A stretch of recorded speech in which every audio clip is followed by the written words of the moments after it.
স্বামীর বাড়ির ভাত খেতে হলে স্বামীর খোঁটা সহ্য করতে হয়, স্বামীর মায়ের খোঁটা সহ্য করতে হয়, স্বামীর বাবার ডিসরেসপেক্ট সহ্য করতে হয়, স্বামীর বোনের খোঁটা খেতে হয়, অনেক অসম্মান হজম করতে হয়, স্বামীর গালি হজম করতে হয়।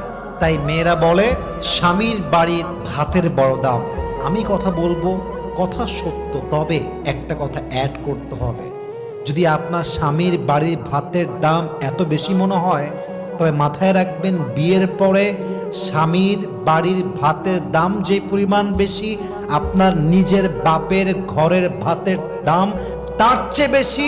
বুঝবেন, জাস্ট তালাকটা নিয়ে বাসায় যাবেন, তাহলে বুঝবেন।